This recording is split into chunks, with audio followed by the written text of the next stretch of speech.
Okay, welcome guys. Rob Tatro here. I am half of the running journey. Rob, my brother Charlie, he's running a little late, so we're going to get started today. Special guest. We had him on last week. I loved it. We ended up talking at length about his journey, how he got here, how he saw a video and kind of decided he was going to change his life and became addicted to the sport of competing for fitness and the variations that come with that, the half marathon, the marathons, the triathlons, half Ironman. Our guest today, Simo, Chris Morissette, good to have you here. Thanks for having me back. Yeah, we've never had a guest on twice, so you're the first one. You're the Well, first yeah, guest we chewed up a bunch of minutes last time. Goes talking by about quick. nothing. It's good to have you here. So we were just talking about how the podcast, Charlie and I are trying to off air. We were talking about how Charlie and I are trying to be dedicated to like recording and how much of a grind and how much of a battle is, but how fun it is for us to talk about our events, our races. We argue about running and pacing, and we we hypothesize big scenarios, and we love doing this. When we started this 2 years ago, or whenever we started, we were just kind of recording when it made sense and when we could find some time, and when we but we're loving the kind of more regular recording schedule that's happened now, which is why we got Simo on twice in a row. Simo, you just came back from a half Ironman. I want to get right into it. So last episode, we talked about your journey, and your journey is a phenomenal one. But today I want to talk about the race. So you got to Calgary a couple days early, and you were kind of hoping to do probably. What were you hoping to do? Did you have a goal in mind, like 5.5 or 5:15 or? Yeah, I mean, I think it was really hard for me to know how I was going to do on the bike. Just because, elevation gains, altitude, the distance, just the conditions in general, I wasn't 100% sure. Um, but I would say that I think what was my finishing time again? Was it five? Do you have it Uh, there? Five, 5:19, I think it was, but I'll pull it up. Go ahead. 5:21. 5:21. That makes more sense. Yeah, I think I'm in the range of where I wanted to be. I had a stretch goal of doing a little bit better than that. I didn't know how long transitions were going to take either. I mean, to make a long story short, yeah, I think I'm pretty close to where I wanted to be. Yeah.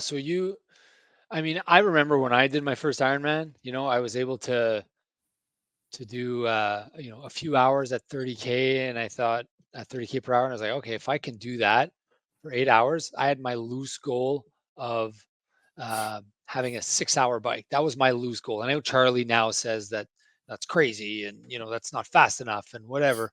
But that was my loose goal for my first Ironman. And you came in at 5 hours and 21 minutes. Is that what we said?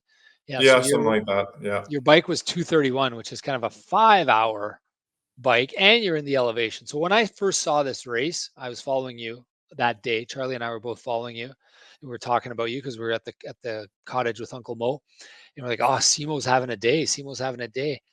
I know how hard it is to race in the altitude. I did it in France. I did a 9 hour bike, just under 9 hours. So like I get it. This is an unreal time. I texted you. I forget if I texted you or messaged you on Strava, or I forget what, You but I did. said Yeah. Yeah. this is an unreal time. So congrats. So Thank you. we'll get to the bike, but I mean, are you happy with your time?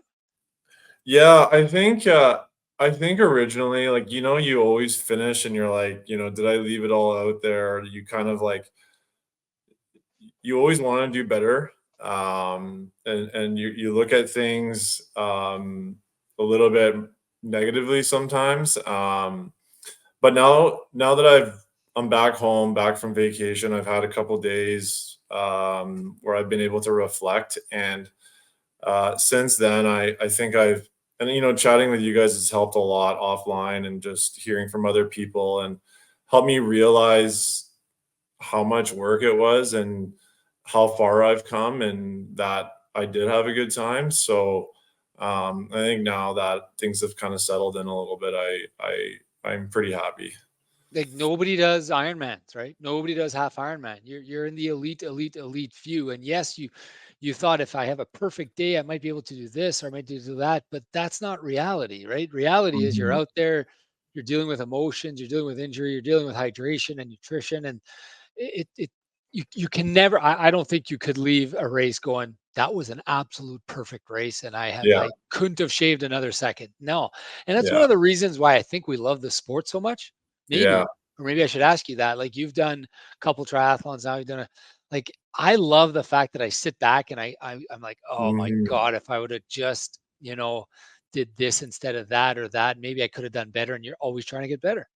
Yeah, and I think, I mentioned that I really love the process and I love the training aspect of it. And the race is separate from that. Like at the end of the day, it's just super fun being competitive. It gets the juices going, and I mean that's probably what makes you come back over and over again. As For long the as you're pain, for the pain. exactly, you got to embrace it, right? Like Yes. you really have to know that it's going to hurt, and you have to know how to deal with it. And I think going through that each time, with the training, it's you learn a lot about yourself and you learn a lot about what you can handle, and that to me is just there's so much fun in that. Yeah, and like the races are so fun, They're so right? fun. Like when I talked to you last week, a week ago, we recorded the last episode. I did not have the Pinawa Triathlon on my calendar. I didn't have it on my calendar. I didn't know it was happening. I didn't know, but then it all kind of came together, and I was so excited. I did a triathlon on the weekend. I was so Yeah. excited for this race. Like I can't put into words how excited I was because like nobody would really understand. Like you would maybe understand it, but I don't think like my wife has any clue how excited I was to do this obscure race in the middle of nowhere, which means Yeah. nothing. Which there's no purse, there's no, but just the fact that I could test myself and push myself and race against myself. That's why we do this part of it, right? Part is the pain, part is to Hmm. push ourselves to see what we're able to. Obviously, the biggest thing is the journey, but Hmm. there's a little bit of like super fun, super fun races, right? Yeah, it's a lot of fun. And like when you texted saying, "Hey, I just signed up for this race," I was like trying to like, Can I go do this yeah, race? I'm like, Did you actually yeah, look at your wife and go like, "Hey, do we have plans this weekend?" Just wondering. I'm asking for a yeah, friend.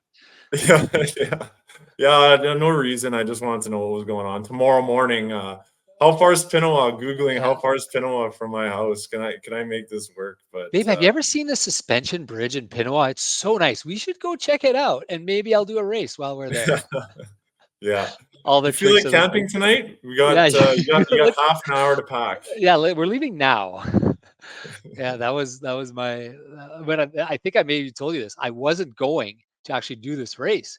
We had Hmm. planned. I won this charity thing last year where I'd bid on like these passes for the tubing. I'm not a I don't know Pinoa that well, but I know there's Hmm. like this hoopla thing in the middle of where your kids jump in and swim, and there's this tubing thing, and Yeah, I promised my kids we'll go there. We'll take the RV, and yeah. I ended up just connecting with Grains, my cousin, who told me he was doing a triathlon. So I ended up doing it with him. So for me, it was random, but it's But fun. but you It's fun you to had do an race. you had an amazing run, eh?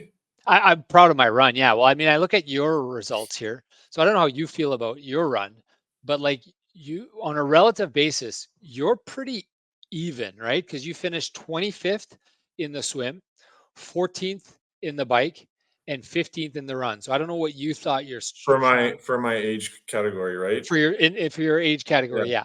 So yeah. I don't know. Is that what you thought? Did you think you were slightly better at biking than running and swimming a little bit, kind of a little bit behind?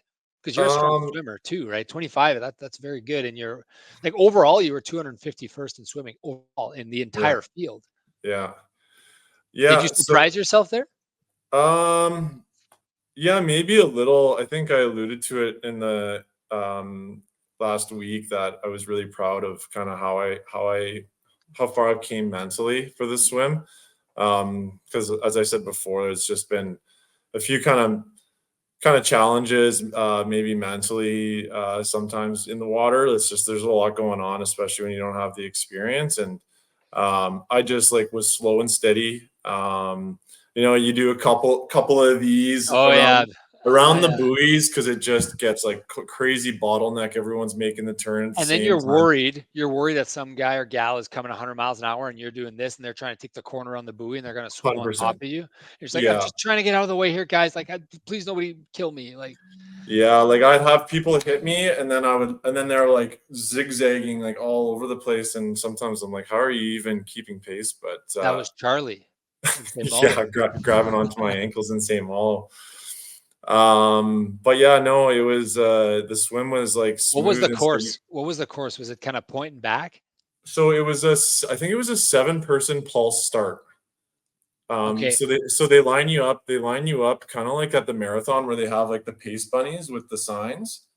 So I just kind of went to the pace that I thought I would be able to. What did you rank yourself? Or, so I think they had a sub 30 sign, a 35-minute sign, and a 40 minute plus sign, and I just went between the 35 and the 40 somewhere Which around is in there. It was busy. right where you finished. Yeah. So the pulse start helped with the traffic. Yeah, and then it was 2 loops, it looks like, 2 loops, Yeah, so it was two loops, left turns. is that Um, your good side or your bad side? uh, I need to bring this up for the viewers, the listeners. So, well, yeah, I didn't know, like, we texted on last week about, like, the yeah, ambi turning, so I this is a constant reference in Charlie to Zoolander, Zoolander's not an ambi turner, right? You've seen Zoolander, the movie? yeah, yeah, Yeah, and he's like, "I was never an ambi turner. I yeah, can't, like, he can't turn left or whatever. He could do his Magnum, like, or his Blue Steel or whatever the heck the looks are. Blue Steel and yeah, Magnum, those are the names, I think. But he yeah. could never turn on both sides. And obviously Luke Wilson could, right? Or Owen Wilson or whatever. Mhm, So mhm. Charlie, I found out, is not an ambi turner. And I thought he was like a huge outlier. I thought like there's no way that most swimmers, but apparently maybe I'm the outlier. Like you don't ambi turn either, right? When you're No, swimming, or I should say ambi breathe. So you're going 2 strokes and then you're breathing breathing on my on right. on your right, all every Mhm, 2 strokes. every 2 So strokes. I wanted to ask you, like, how do you, so you're looking on your right, but you're turning left. Yeah. Was that problematic? Yeah, it didn't seem to be, I didn't notice anything, odd about it, but You're just worried about surviving. You're like, maybe being naive is the best thing for that at the yeah, moment. for sure, for sure. Yeah. So it But, looks like, like, in my head, I was just thinking, like, I did 1 lap, and I was feeling really good, and then I was like, give me 2 more laps." If like, in my head, I was like, "If, an Ironman is 2 more after this, so, like, this is nothing."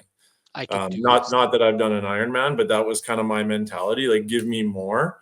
And I think that really helped me, like, I mean, not that I was racing in the swim, but it helped me, like, with my consistency and not have any weird panic attacks or anything like that, so it was, uh, it was really helpful for me. It was your first ever Ironman. So did you have the attitude that you just said now, like I wasn't racing? So you didn't feel like you were racing. You didn't feel like you were trying to beat a time. You wanted to complete it and do well. Am I paraphrasing? Yeah, I mean, for the swim, yeah, but I also, like, in Birds Hill and St. Malo, there was times where I just kinda wanted to relax and, like, let people kinda find their way, and in this one, like, I would see someone, and I'd be like, "I need to get around this guy." It was a little bit different. Okay. Um You're starting to get a little bit more confident. Mhm, Yeah. mhm. So when you got out of the water, were you thinking, like, did you know your time? Were you thinking like I crushed that swim, or you're like, whatever I did, but now I'm gonna get on the bike and I'm gonna do well here. I remember checking my watch after the first because they make you come out of the water and then go back in again, and I remember seeing my time on the first bit, and I remember seeing my watch and being like, "Okay, like, that's kinda where I wanna be." Yeah. But the bike is my favorite part, so I'm just always, like I'm just really excited about the bike section at this point. Yeah, you did 38 minutes and change in the swim. So that's, Yeah, it's a really good swim, yeah. I'd say.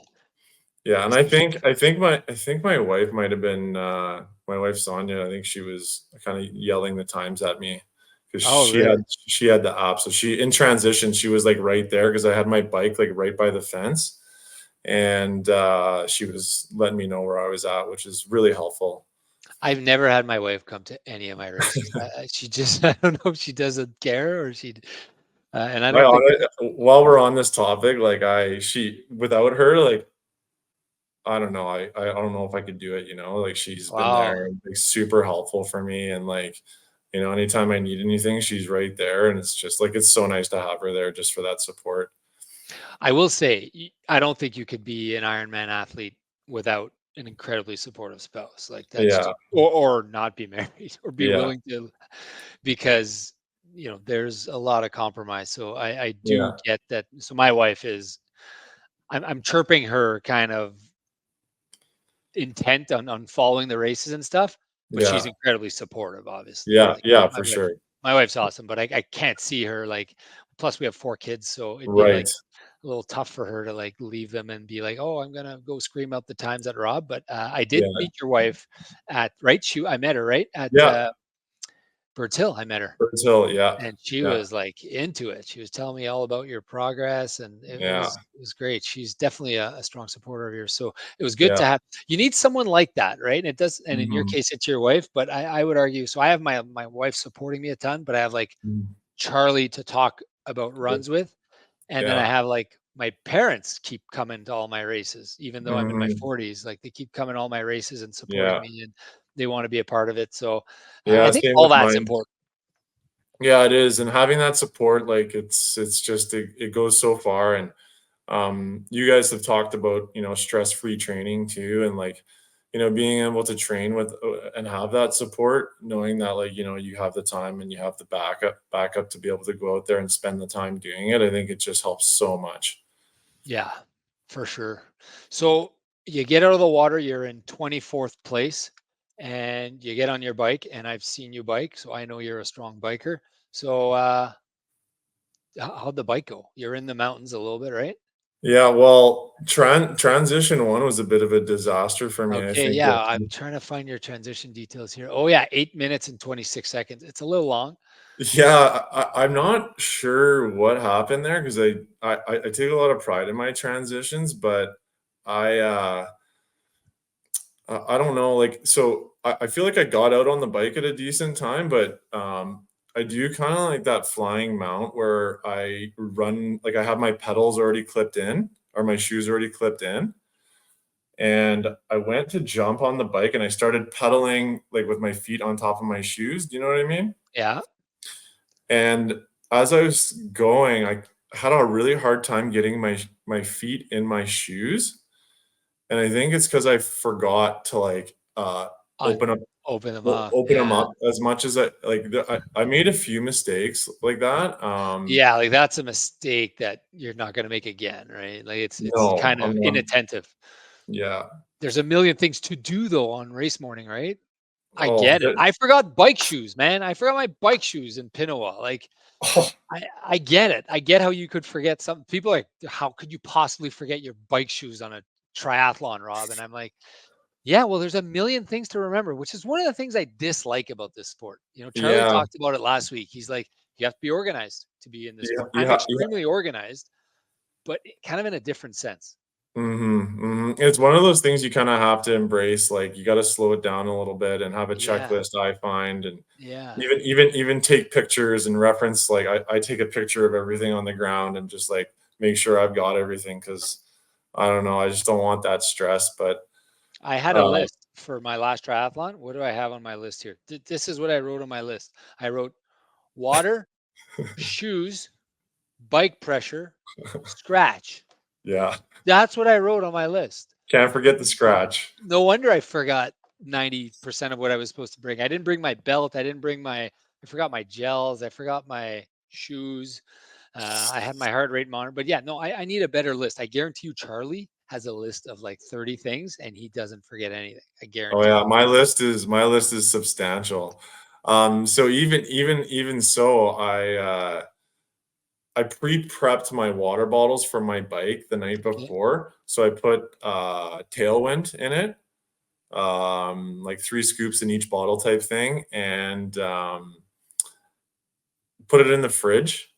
Of Yeah, course. all Yeah. my bag pre-packed, had everything, like, ready to go out the door, so when I woke up, I only had to, eat coffee, all that, keep it simple, and left, got to the race, and, was, like, getting my bike ready and no water bottles. I was Yeah, the like, bag's still in the fridge. yeah, all 3 water bottles are in the fridge. I've done that. I know Charlie's done that. Charlie was full on panic mode at his first Ironman because he forgot bottles. So he's borrowing bottles from Mhm. strangers, and he was, or maybe that was a different. Maybe that was Hecla, but he's for sure forgot bottles exactly in that situation.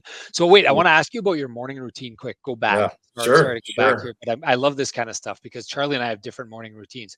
I get Mhm, up 3 to 3 and if it's Ironman, I get up 3 to 3.5 hours before, and I eat mhm. like 5 or 6 oatmeals plus a Yeah. banana, and I load up as much as I can, and I'm kind of like full, full, full, and I go back to bed.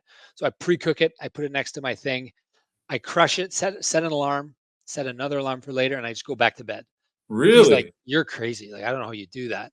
Wow, that is different for sure, or maybe not, I don't know, but I could So never if once I'm up, my mind's racing, and there's no way I'm going back to bed, like, I get up before the alarm, like, right. I'm just, like maybe because it's still really new to me and I don't wanna miss anything, but yeah, no, I wake up I think the event was at 7, so I woke up at 4, and, we planned to get out the door, by 5 because I think transition opened at 5:30, so yeah, so I wake up and, I have sometimes, like these breaded flats are, like, basically, like, bread pancake type things that I get Yeah, from Costco. It seems to work for me. They've got blueberries in it, so I'll have that with some banana and some honey, and a little bit of oatmeal. But it's like a fine balance, right? Like it's for me, I just like I don't want to overeat, but I also can eat a lot, and I hate the feeling of being hungry. So that's kind of my routine, and like auto 2 cups of coffee for sure. yeah. You and And Charlie have the then same. So you're up like, I just wanna make sure I heard it right, like 2 what is it, 2 hours? What'd you yeah, say? 4 o'clock for a 4 o'clock. 7 o'clock Yeah, so race. 3 hours before, okay. Yeah. Okay. Yeah. So, and then, like, first thing in the morning, I always have a big glass of electrolytes, like water and electrolytes, 1,000 milligrams of sodium, magnesium, potassium, all that stuff. So, Load I up. think that's yeah, yeah, that's always what I do. Well, that's I think would be what most coaches would encourage. Exactly what Mhm, you do there. I'm a mhm. little different there. Okay, Yeah, so back to your transition. So your feet are on your shoes. You yeah, didn't open them up. You kind of missed that. That wasn't on your list. yeah. Well, I also forgot, like, I elastic my shoes to my Yeah. bike, and, I don't know what was going on, but, I It was forgot. your first Ironman. You had a million things going on in your head, and it's tough. It is a little different, it's a little chaotic, but I mean, I don't know, that's not really an excuse. I don't even know what Yeah. happened there, but you Yeah, you just get a free pass. I think you do. yeah, yeah, so, anyways, and it was kind of slightly uphill to get out, and then I just started, like, losing speed trying to get my feet in, and I'm like, "Okay, no, I gotta make a quick decision here," so I had to get off my bike, lay my bike down, take my, shoes off the Off the clips, sit wow. down, put them on, and then get on, and then I was in a bigger gear, so I had to, like, down gear, and, like, it just took me forever to get going, so, like, Wow. maybe that's kinda where, transition, or I lost time on the bike. Either way, I lost a ton of time there, I think. Yeah, but, uh, like I said, it's never gonna be a perfect race, so No, but it was just not pretty, but, yeah. yeah. So I don't think I have your bike splits, but I do have your time. So you did 2 hours and 31 minutes. Mhm, So 150 minutes to do 90K. mhm. So you average what, 30, what's the average? I think it was 30, about 35 kilometers an 35. hour. Yeah, exactly 35. Yeah. Yeah. So that's really fast. Yeah, thanks. Yeah, I'm really happy. I'm definitely happy with that. I didn't really leave a whole lot out there on the bike, like, as soon as I got going, like, I started, like, hammering it pretty good. You Um have a watt meter on your bike? I do not. Yeah, So, I mean, you're that's like something I me. really need to talk to Charlie about. It's just one of those things that I just haven't added to added to the list You'll yet. get all excited, you'll order something and you'll spend on yourself and you'll feel great about it. And then you'll get it in the Yeah, mail and then you'll put it on your bike. You'll be all excited about it. yeah, Charlie probably thinks we're crazy that we don't have our watt data. Like, yeah, what kind of animals are we? Like, yeah, you don't have your wattage data? Like, how do you operate? I'm like, I just go and I bike. yeah. Well, I mean, I'm pretty religious about using my chest strap, my heart rate Yeah. monitor. That's another thing I forgot. I couldn't find it the day of the race, and it was attached to my race belt. I literally found out later they look exactly the same. I just didn't see it. So I had nothing to really judge my effort level. Not that it would have changed anything in the end, but you know what I mean? Like I was kind of going blind the whole race. But I think though, right? Based Oh off your yeah, time. Yeah. but I just like to know exactly. Yeah, I get it. You'd like Yeah. to know. Yeah. So, yeah, because like it broadcast to my bike computer, and so I was only So looking at pace. you didn't have a watch to I have had your my heart rate. watch, but when you're in aero position, if I start looking at my watch, I feel like I'm gonna crash. Agreed. Yeah. Yeah. Yeah. It's you're for So sure losing. Charlie would call it CDA. You're losing CDA. CDA if you're looking Yeah. at your watch, obviously, because you're Yeah. cutting the wind. Yeah. Yeah. So yeah, and again, like I was cycling really well. But the hills were a big surprise. Like, I knew that they were gonna be big, but I didn't know. Do you Like, remember the it's elevation on that? Do you remember the I elevation on think that the course? total elevation was something like 900 meters. I could be way off, but I feel like that was kind of Okay, the I'll look it up. total. And Yeah. while I do that, I'll introduce my brother to the stage because Oh, Hey, perfect timing. good timing. As we were chirping him, he gets to defend himself now. Yeah. Well, you oh, were you, chirping, Steve-O. Steve-O, you were what did I chirping him. miss? No, What did I no, miss? We're talking going old school, no power meters. CDA. I was Oh, saying how Chris was saying how when he looks at his watch on he feels like he's not as efficient. I say Charlie would say you're like that's a bad CDA if you're looking at your watch in Yeah. arrow position. every time you move your head, yeah, it's bad. You're harming the Yeah. CDA. Well, I do have a bike computer, and it shows me my heart rate through my chest strap, which I forgot. But it does show me my pace, and that's kind of what I was using. I knew I needed to be at a certain pace to get X time, so I just made sure that like my average pace was X, Yeah, which ended up being about 35 kilometers an hour. But I had no idea how like the uphills and the downhills would affect my pace because we've only cycled flat courses. So yeah, to my yeah, it's tough surprise, to stay those hills, eh?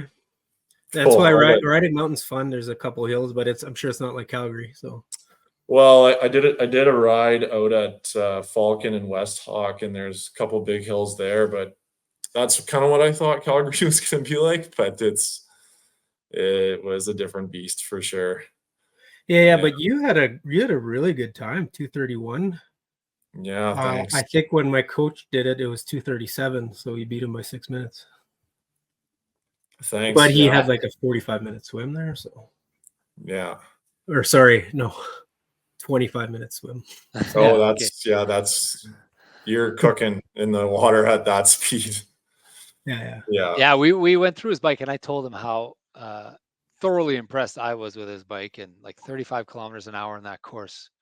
To me, that's for your first Ironman. You're not just thinking of finishing. If you're doing a 231 bike, like that's yeah. That's a like with elevation. Wow, that's amazing. Yeah, Yeah, thanks. And I think I you kind of missed it, but I think I lost a little bit of time getting on my bike too. But he'll listen to regardless, it. He'll listen to yeah, it yeah, on the I'll listen podcast. to the podcast after. yeah, Listen Um, to us while you run. yeah, yeah. And I'm really happy too that like I forgot my water bottles, but I did borrow some water bottles, and I brought my nutrition with me. For some reason I had it with me, so I was able to still have my carbohydrates and my electrolytes in my bottles, What were which you using? Oh, you're using Scratch. I was using Tailwind, which is Tailwind. very, very similar to Scratch. I think Yeah, it's just got more electrolytes, and it's yeah. very similar. So you're doing liquid carbs, liquid Mhm, nutrition. mhm.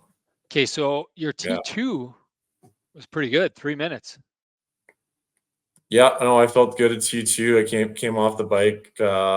Everything was pretty clean there. Tried to throw my heart rate monitor on, but was like, no, Oh, this is because you not. found it. You I found it found then. it and I was like, oh, should I put it on? And I was No, messing you around. don't do that in the middle of a No, race. No, come on. no, I was like, I mean, gotta go. I've thrown my heart rate monitor away a couple times. One Yeah, time, I've Boston. thought about it too a Did you couple go back times. and get it, Charlie, or you just disappeared? No, It's I a was so mad souvenir at in it, the I ditch. just threw it away Why were you mad at your heart rate monitor again? I forgot this. because it wasn't working. Okay. Oh, sorry, it was slipping. It was slipping down. Yeah. I guess I lost weight from the start of the marathon to the. So this, Simo, this was all discussed in the Lost episode. Charlie and I recorded an episode right after Boston, and Yeah, the sound wasn't working because I guess I'm 1,000 years old and I don't know how to work technology. But like we recorded, we set up the camera and we recorded like a 45-minute episode, and it was like us reliving the Boston Marathon, and we lost that episode. yeah. Maybe I I can get remember looking AI. back and I couldn't find it. I'm like, as if these guys didn't record after Boston. I mean, like they're just dying to tell people about Boston. Like, I did you know? know. Yeah. I know. So I think what I'm gonna ask is I'm gonna ask my video guy to see if he can AI the subtitles maybe, and then use our voice to just Oh overdub what yeah, we're saying. I think that's probably doable nowadays. there's got to be an app for it for sure. Yeah. So okay, good transition. Okay, wait. So at the end of the bike, you were feeling fresh after that hard of a bike? Because Was I I was feeling? dead after my half Ironman bike. Well, I probably lost about 5 minutes on the run, taking a piss too. Like Oh I don't yeah, know. Well, I don't know how you guys are coming off the bike after two and a you half hours piss on the. right on the bike is how you do it. That's how you do it. That's Really? how Rob does it. I don't know. That's how I do it. Yeah. Well, I don't know if I'm there yet, but yeah, I've heard about that too. Like, I might have to test that out. Dude, I got to tell you the one story. People have heard it on this show, but I'm going to tell it again. My Yeah. first time, and Patrick had said, "Well, some people choose to do it. You do what you want, but blah blah blah." So I was peeing in my shorts. I'm kind of looking down. And I was like, "Oh my god, I'm peeing on the bike. I'm doing it. First time I'm doing it. I figured it out." And then I saw the bulk. My bike shorts or whatever my was tight to the leg, and I started seeing this bubble build. It was urine. It was my own urine. So I'm looking at it, and I just put my finger in it, and I just kind of broke the seal, and the piss just kind of fell all the way down. That's And the probably guy, cleaner that way. Less on your less all over you. I Yeah. guess, and then I just kind of, oh, okay. And I'm just kind of shaking it off. And the guy who's passing me, because now I'm not pedaling, right? It's just like, gross, dude. He just screamed at me, gross. And I was like, sorry, whatever. Yeah. That's my story. That Gotta was do in, what you gotta do. Can't that was feel in Des bad. Moines, I think. Yeah. Yeah. So you felt fresh coming off the bike. You felt like, oh my God, what did you think you could do on the run? No, I mean, I wouldn't say I felt fresh. I don't think I felt fresh at all, actually. I didn't feel as clunky as I have in my first couple races, but I was pretty tired. Like I think those hills took a lot out of me. Like even though I felt good on the hills, like I didn't feel like it was like that Oh, bad. can I ask a question about the bike again? Sure. Because I missed everything. Yeah. When you were going like uphill, were you going pretty hard and then pretty easy down the hills, or did you try to keep it kind of more steady? No, so I feel like I got passed in total probably 4 or 5 times, and all those times were uphill on guys Yeah, with super bikes because like I got a kind of like heavier setup, but like I tried to go kind of high cadence and not burn the match, yeah, that's probably a good and idea. I took all my nutrition on the uphills. Like I was just drinking water like crazy and just kind of doing Because that. you're less Doing it scared that of way. dying when you're going uphill. You're not going as fast. Yeah, and then the downhill was let it rip. And was Bet that you, pretty fun? What kind of speeds were you hitting down those It hills? was terrifying, actually. No, it was a lot of fun. I think my max was like 67, 68 kilometers an hour. that's very fast. Yeah, and I was in the biggest gear, and I couldn't find the gear. Like I couldn't find I couldn't pedal. Yeah, if ever I do a hill one, I need a bigger gear for sure, and I need a Mhm, smaller gear. And he said like not to go too fast on the downhills because like there's other people out there that aren't as confident or whatever. But I don't know. I was careful, I guess. Yeah. I So was I was shit But scared. are the turns kind of sharp? There is one where it's an S turn and it's the steepest downhill. It is wild. Okay. Got it. Yeah, like I was on the brakes a bit for sure. I have a hard time just going over the place I saw you that one time when we were biking. Birds Hill. No, that overpass. Oh, at Rothsay. Or What's it called? Chief Peguis Trail. Chief Peguis, yeah. That overpass, I gotta slow down on the downhills there. I'm too scared. Yeah, you gotta have your head on a swivel because there's traffic coming from all directions. Yeah, it's fun though. 2,500 feet of elevation it's got. Yeah, so it's a lot. Yeah. Okay, so yeah, it felt like it for sure. So you're not sure. What did you think before the race? Did you have any target? Were you thinking like, I want to break 2 for the run, or I want to break 2:15, or I don't really care, I just want to finish? So I don't know. I could have been out to lunch, but I was really hoping to do 1:45. Like Charlie. So I got off the bike and I think my first mile was like 8:15 pace. And I was like, okay, well, this is going to be my starting point. And then it ended up being your fastest mile. My fastest mile. Yeah. Like it's humbling. Yeah. It's not easy. Yeah. Yeah. And it's just going to take time. I realize you can't just take your regular times and convert it. Like there's so much going on. And so I just tried to keep it steady. I tried to make sure I was taking my gels. I tried to make sure I was taking water.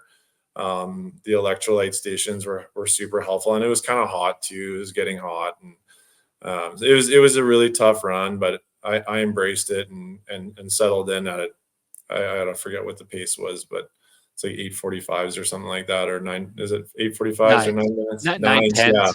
Yeah. No, I think he's a bit under 9. Well, 1:59. 2 hours is 9:12. Oh, okay. I thought he was like 1:55. Yeah, but like I mean, at that pace, like usually I'm my heart rate's pretty low, but I imagine it was pretty through the roof the whole time. Like it was humbling for sure. But it was mentality. Like there's a lot of times where I was just kind of defeated, but at the same time, I'm like, just get another mile, see how you feel. Get another mile, see how you feel.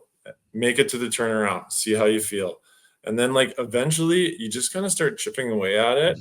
You see that guy up there, he's not running and he's hurting too. Try to get there. And then you eventually kind of find that guy. And then, if there's a guy that's close to you in pace, try to keep up with him and just try to like have little goals. Like you can't think of it as like, oh, I got 8 miles left. It's just, for me, it's just get to the pylon, get to wherever, and then assess and then reassess. And then eventually, you got 2 miles left, and then that's where you're like, okay, I'm almost done here. Like, let's enjoy the last, 18 minutes or whatever it is. Did you, so I think some people could either look at this like it's a whole bunch of losses. So you thought you do 1:45, and every mile you're like, man, I'm not doing an 8-minute mile here, and that's another loss, and someone's passing me, and that's a loss, and it's like deflating, and you end up carrying these losses, and it's like a burden. Or it could be minor wins. Okay, I chucked another mile off. I'm still moving. I'm not walking. I got to that pylon. And I think you chose to do it. The latter, which is these are all wins. I'm still moving. Yeah. I'm winning. I'm going to finish this thing. I'm going to have a good time. Mm-hmm. It might be 2 hours. It might not be, but like I'm going to have a good time. And then at the end, I'm sure, knowing you, 2 hours meant something to you. I would imagine you finished 1:59.22, so enough of a cushion that you probably pushed hard at the end, I would imagine. I did a little bit, and like I could kind of see like at the finish line, there's like a time on top of the banner there. Like you can kind of see what time it is. And I mean, that time's not your time because I didn't start right at the 7:15 mark, but I saw it and I was really surprised at that number because I just had no idea where I was at that point. And I was like, and that really gave me a lot of confidence at the end too, to finish. Did you know that your bike leg was fast? I had a feeling it was good. Yeah. Okay. Yeah, so you didn't even know. Okay. Well, because my kilometers per hour, like my average pace was good on my bike computer, but like I just didn't know. I thought I hemorrhaged a ton of time on my mounting the bike, but No, Well, how much knew. time did you lose getting on the bike? Well, had you been here on time, Charlie, you would have heard the It was story. it was pretty bad. I basically had to take my shoes off and sit on the ground and put my like right in the middle of the course. It was pretty bad. So Oh, yeah, oh, did yeah, you try the elastics or what? yeah. I Okay, forgot we my can't elastic. go over this again. We can't tell the whole story again, Charlie. Never mind. Yeah, Well, 'cause we have I'll listen to listeners. the podcast. Yeah, Hey, Yeah. yeah. so I know for me, when I had a bit of a disappointing run at Hecla, one of the things I kept thinking was, well, at least you had a good bike. And I was like, I was like, just keep going. You're losing a bit of time, but you gained way more on the bike. So Yeah, that was yeah. kind of my consolation prize. I was watching you on at Hecla too. Like I don't know, like what's the system for Manitoba races that you can kind of go on. I didn't realize it was live, so I wasn't. So I was, to my surprise, when you were racing, I was on there refreshing the screen, checking you the whole time too. And I saw that you were doing. I saw that you were doing good, and I was like, it was exciting to watch. Yeah. Oh, that's fun. And then like I don't know there if for whatever reason it didn't sync at one of the checkpoints. But you got like way behind, and I was like, oh no, he blew up, or he got hurt, and then it resynced, and then you were back up again, and I was like, yeah, you got this. No, I was pretty consistent on my run. Like I kind of knew I wasn't gonna do right away. I wasn't gonna do my number, but I never was like I was just like, okay, I'll stay consistent, and I felt pretty good, although I knew it wasn't as good as I wanted, but it was still pretty good, you know. Well, I think on the run too, like I don't know about you guys, but do you ever have it in the back of your mind that like, oh, I might get a cramp, or like when am I going to blow up? Like you don't know when that's coming, because it can come. Do you ever have that in the back of your mind? Not really. No. Yeah, I've never blown up. I do get negative thoughts about like, okay, I'm gonna bonk here, but then usually I get past them. But and at the end of races, sometimes I can feel something in my hamstring, but it's never caused me to stop yet. So yeah, that's good. What about you, Rob? You're just you're unstoppable when you run, right? Is that what I say? No. You ran a 6:30 pace in your triathlon this weekend. Yeah. I felt crazy. Good. Yeah, but I didn't bike because I didn't have my bike shoes. I did 30 kilometers an hour on my bike trying. That's all right. T2, you crushed T2 probably. I had the best T2 in the 30 seconds T2. Yeah, but no, and there wasn't really a transition. I just pressed the button and I let it go 30 seconds, so I had less time on the clock. But I literally just dropped the bike and kept going because I had no transition. I had my shoes on. I had my Alpha Flies, pitched a helmet, and I just went. It was awesome. This is the quickest transition you've ever seen. Yeah, I did feel really good that run. But I have had times where like I was really disappointed at my. When I saw you, Simo, I was like, okay, I'm going to run a 39-minute. I'm going to catch Charlie. And like, I couldn't even come close to doing that. And I was like, what did I do? 44 or something? But yeah, no, definitely felt good this weekend. And I haven't told this story yet, Charlie, but 4 people passed me on the bike because I had Alpha Flies and I was biking without the clip-on pedals. Yeah, but you had a good bike for you. Well, 15 turnarounds. 15 turnarounds. There was 15 turnarounds? Really? 15 turnarounds. That's a lot. And I don't know how you, sorry. No, go ahead, Chris. I don't know how you were able to bike with Alpha Flies. Like they're squishy. They're not good. So I wear these loafers, these $10 loafers all the time that I buy at Walmart in the US. I love these shoes. Or Target. I buy them at Target. And every time I go to the US, I just throw these in the garbage and I buy another $10 pair. They're flat, they're comfortable, and I just go, I love them. And when I went out the morning of, when I realized I didn't have my bike shoes, I was like, oh my God, do I run this race or do I not do? Well, I was telling you, Simo, I was really excited about this race. So I'm like, I'm doing it. The run. Especially the run. Especially the run. I want to see what I could do on the run. And the swim. I was kind of excited about the swim because it was a little down current and it was a little short swim, short course. So I had a feeling I could good time. But anyways, I was trying it out and I was like, hey, this is not bad with these shoes. Ultra flat, and it's like they're grippy and they're flat so that they're not like Alpha Flies. Alpha Flies, they have like a bubble, right?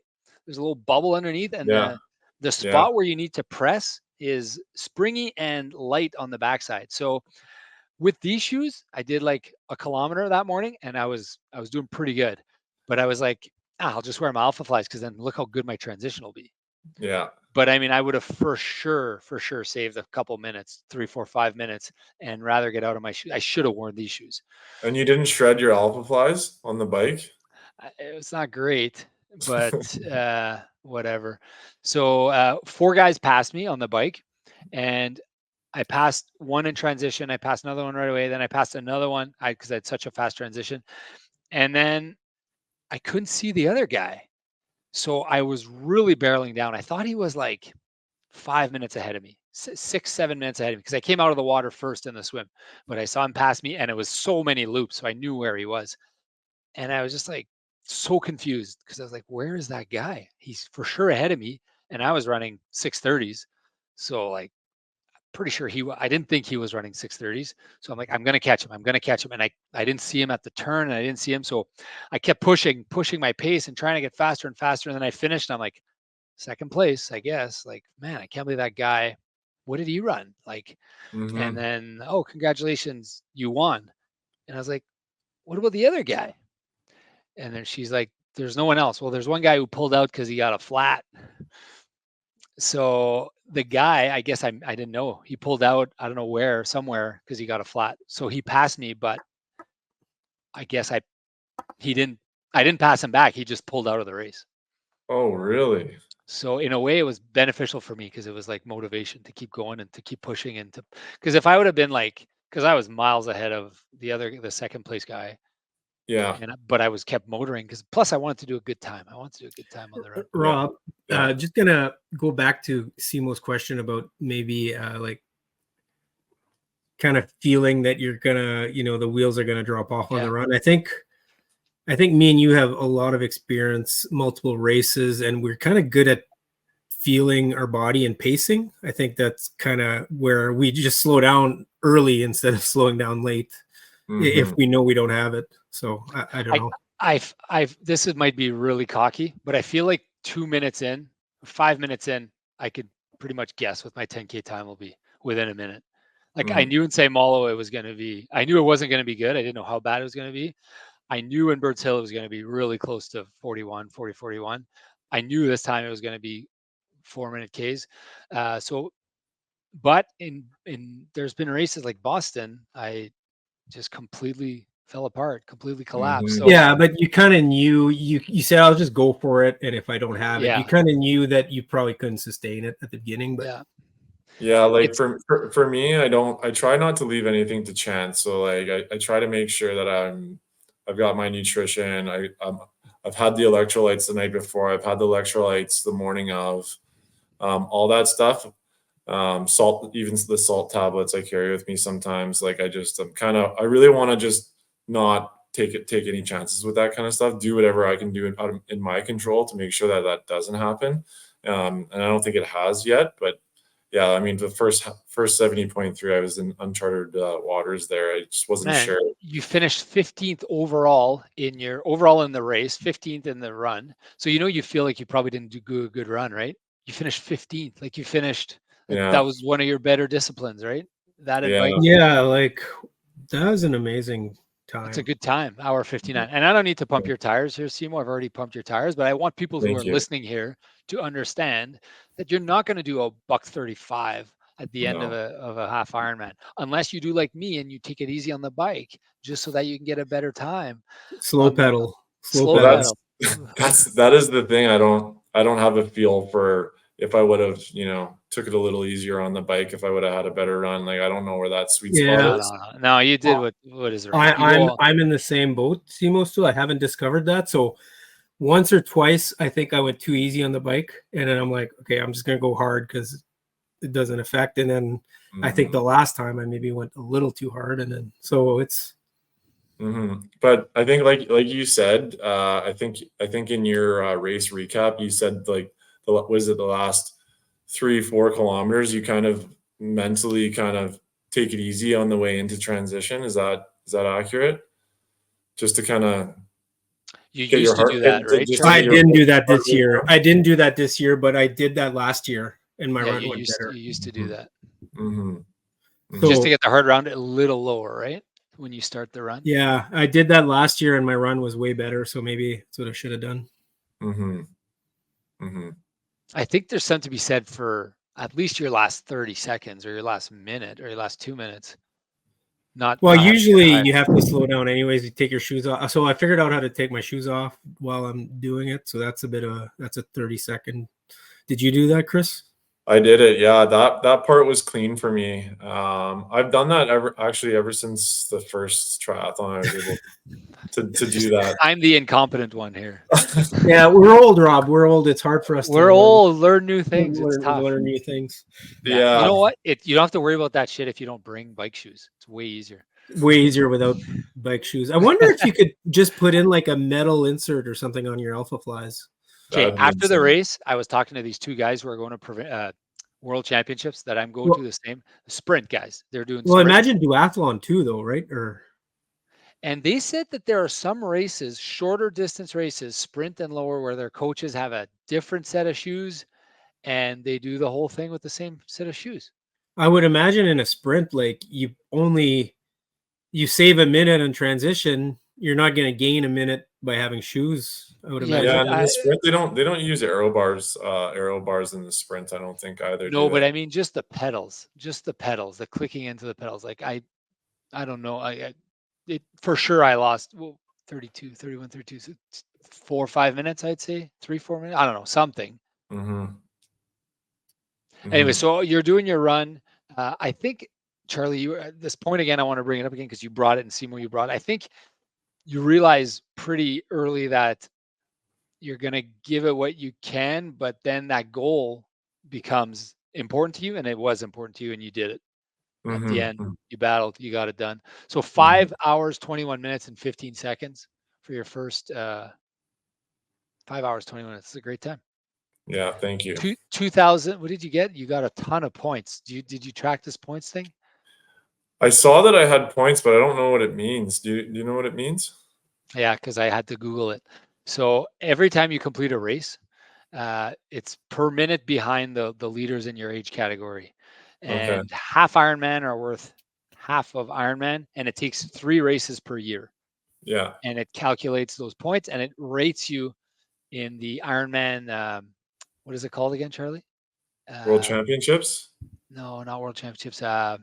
Ranked athlete or something like that. And they have gold, silver, and bronze. So you and Dwayne Wheeler are in that, probably. I think I finished silver last year because I did 3 Ironman, right? So if you just happen to do 3 Ironman, you accumulate enough points that you even though you finish it in 14 hours, you still accumulate enough points that you get. So you accumulated points. Oh, that's great. Yeah. I guess I have to do 3 more races by the end of the year and see where that gets me. 2,303 points. That's actually a lot of points. So if you happen to do 2 more, they'll sell you a package where you pay like $200 and they give you a little thing for your desk. It's a little bit of a cash grab, I think, maybe. Probably, because there's nothing else. Sounds like it. They give you a code to get into the Ironman store special section that has the gold, the silver, the bronze. Anyways, congrats. What I'm saying, 2,300 points is a lot of points. Yeah, thanks. Appreciate it. What's next for you, Chris? I